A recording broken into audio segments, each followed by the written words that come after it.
తాకట్లో ఉన్న మీ బంగారాన్ని విడిపించి ఆ రోజు ఆన్లైన్ రేటుకి కొంటాం. Sharma gold company.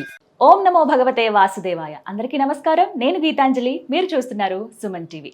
హిందువులందరికీ ఎంతో ఇష్టమైన అత్యంత ముఖ్యమైన పర్వదినం వైకుంఠ ఏకాదశి. ఆ వైకుంఠ ఏకాదశి రోజున ఎవరైతే శ్రీ మహావిష్ణువుని ఉత్తర ద్వారం గుండా దర్శిస్తారో వారికి పుణ్యలోకాలు ప్రాప్తించడమే కాదు, వైకుంఠ ప్రాప్తి కూడా కలుగుతుందని పురాణాలు చెబుతున్నాయి. ఈ నేపథ్యంలో వైకుంఠ ఏకాదశి రోజు ప్రతి వైష్ణవ ఆలయంలో ఎంతో విశేషమైన పూజలు జరుగుతాయి. మనందరికీ తెలిసిందే. ప్రత్యేకించి ఆ రోజున ఊరు వాడ ఎక్కడ చూసినా సంబరంగా ఉంటుంది.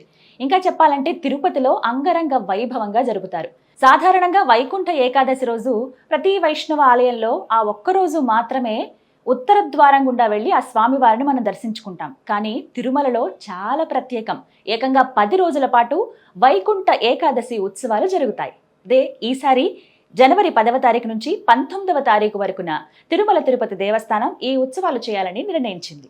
ఎవరైతే వైకుంఠ ఏకాదశి రోజు తిరుమల వెంకటేశ్వరుణ్ణి దర్శించుకుందాం అనుకుంటారో వారి కోసం ప్రత్యేకంగా తిరుమల తిరుపతి దేవస్థానం ఆన్లైన్లో కొన్ని టికెట్లను రిలీజ్ చేసిందండి. అయితే డిసెంబర్ 23వ తారీఖున రిలీజ్ చేసిన కొద్దిసేపట్లోనే బుకింగ్స్ అనేవి క్లోజ్ అయిపోవడం చూసాము. 24వ తారీఖు కల్లా పూర్తిగా 4,50,000 టికెట్ల వరకు కూడా అన్ని బుక్ అయిపోయాయి.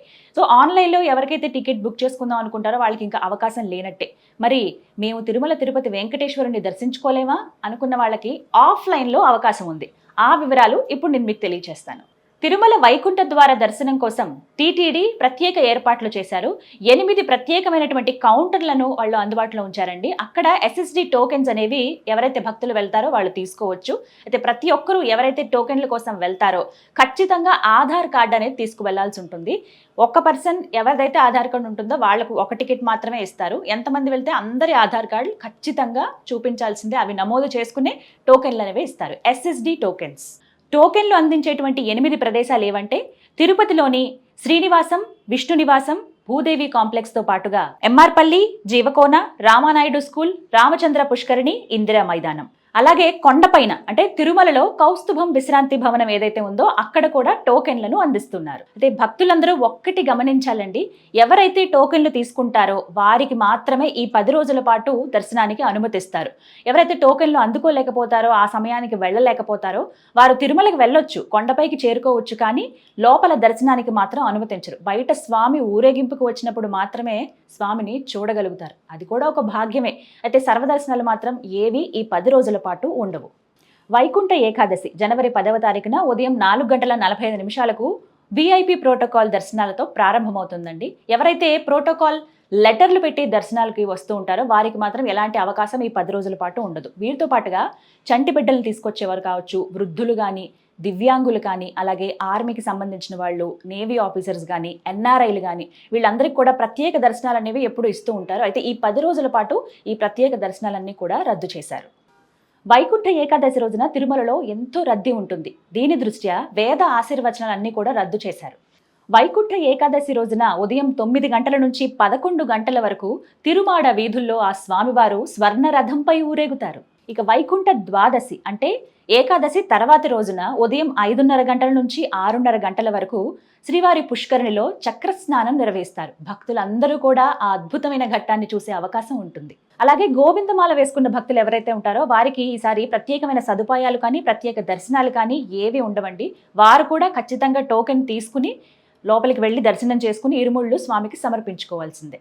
వైకుంఠ ఏకాదశి ఉత్సవాల్లో భాగంగా అంటే ఈ 10 రోజుల పాటు ఉదయం 6 గంటల నుండి రాత్రి 12 గంటల వరకు ఎవరైతే భక్తులు క్యూ లైన్లో వేచి ఉంటారో వాళ్ళ కోసం నిరంతరాయంగా కంటిన్యూగా వారికి అన్నదానం అనేది వితరణ చేస్తారండి. ఎక్కడ వాళ్ళు ఇబ్బంది పడాల్సిన అవసరం లేదు. ప్రత్యేక ఏర్పాట్లు అయితే తీసుకున్నారు భక్తుల కోసం. ఎప్పటికప్పుడు టీ, కాఫీ కానీ, చిన్నపిల్లలు ఎవరన్నా ఉంటే పాలు ఇవ్వటం కానీ, ఉప్మా, అలాగే అన్నదానం కానీ ఇవన్నీ కూడా నిరంతరాయంగా 12 గంటల వరకు జరుగుతూనే ఉంటాయి. వైకుంఠ ద్వార దర్శన ఉత్సవాల్లో భాగంగా ఈ 10 రోజుల పాటు కూడా టికెట్లు అనేవి ముందుగానే అందిస్తారండి. అయితే మొదటి 3 రోజులకి సంబంధించిన టికెట్లు 9వ తారీఖునే అందించడం జరుగుతుంది. 9వ తారీఖున మీరు వెళ్ళి లైన్లో నుంచుంటే కనుక మీకు 10, 11, 12వ తారీఖులో ఏదో ఒక రోజున దర్శనం టోకెన్స్ దొరికే అవకాశం ఉంటుంది. అలాగే ఆ తర్వాత అంటే 13వ తారీఖు నుంచి కూడా మిగతా అన్ని రోజులు ముందు రోజున ఇస్తారనమాట. 12వ తారీఖున మీరు వెళ్తే 13వ తారీఖుకి, 13న వెళ్తే 14వ తారీఖు టికెట్లు, అలా 19వ తారీఖు వరకు కూడా మీకు ముందు రోజు టికెట్లు అనేవి ఇస్తారు. దాన్ని బట్టి మీరు వీలును చూసుకుని సమయం సరిగ్గా ఎక్కడెక్కడ ఇస్తున్నారనేది ఈ కౌంటర్లు ఎక్కడెక్కడైతే ఉంటాయో అవి చూసుకుని వెళితే మీకు టికెట్లు దొరుకుతాయి, స్వామివారి దర్శన భాగ్యం కూడా కలుగుతుంది. అలాగే టీటీడీ వారు ఆర్టీసీ వారితో అనుసంధానమై రాష్ట్ర నలువైపుల నుంచి భక్తులు ఎక్కడి నుంచి వచ్చినా సరే ప్రత్యేకంగా వాళ్ళు తిరుమలకు చేరుకునే విధంగా ఏర్పాట్లు అనేవి చేస్తున్నారు. ఎక్కడా మీరు ఇబ్బంది పడాల్సిన అవసరం లేదని చెబుతున్నారు టీటీడీకి సంబంధించిన వారు. తిరుమల శ్రీవారి ప్రసాదం లడ్డు ఎంతో మంది భక్తులు స్వామిని దర్శించుకున్న తర్వాత ఖచ్చితంగా స్వీకరించాలి, తీసుకోవాలని కోరుకుంటారండి. అయితే ఇప్పుడు ఈ ఉత్సవాల్లో భాగంగా అధిక మొత్తంలో భక్తులు వస్తారు కదా, అందరికీ ఆ లడ్డూ ప్రసాదం అందాలనే ఉద్దేశంతో రోజుకి 3,50,000 లడ్డూల వరకు సిద్ధం చేస్తూ ఉన్నారు. అందరికీ ప్రసాద పంపిణీ అనేది జరుగుతుందని టీటీడీ చెబుతోంది. అలాగే ఎప్పటిలాగానే ఒక టోకెన్కు ఒక లడ్డు ఉచితంగా అందిస్తారు. చూసారుగా తిరుమలలో వైకుంఠ ఏకాదశికి సంబంధించినటువంటి ఏర్పాట్లు ఏ విధంగా చేశారో ఆ ఉత్సవాలు ఘనంగా జరగబోతున్నాయి. చాలా మంది వెళ్ళి స్వామిని దర్శించుకోవాలనుకుంటారు. అయితే మీకోసమే ఈ వివరాలు అందించాము. ఇవి సేవ్ చేసుకోండి, మీకు తెలిసిన వాళ్ళకు కూడా షేర్ చేయండి. దీన్ని బట్టి వెళ్తే మీకు ఎక్కడెక్కడ టోకెన్లు అనేవి అందుబాటులో ఉంటాయి, ఎలా దర్శించుకోవాలనే వివరాలు అనేవి తెలుస్తాయి. ఒకవేళ మీరు తిరుపతి వెళ్ళలేకపోతే మీ ఇంటి దగ్గరలో ఎన్నో వైష్ణవ ఆలయాలు ఉంటాయి. ప్రతి ఆలయంలోనూ వైకుంఠ ఏకాదశి చాలా ఘనంగా నిర్వహిస్తారు. ఏదేమైనా కానీ ఆ రోజున ఖచ్చితంగా వెళ్ళి ఉత్తర ద్వారం గుండా ఆ స్వామిని దర్శించుకోండి. పుణ్యలోకాలతో పాటుగా ఆ వైకుంఠ ప్రాప్తి కలుగుతుందని మనసారా కోరుకుందాం. ఇది వాళ్ళ వీడియో. ఓం నమో భగవతే వాసుదేవాయ.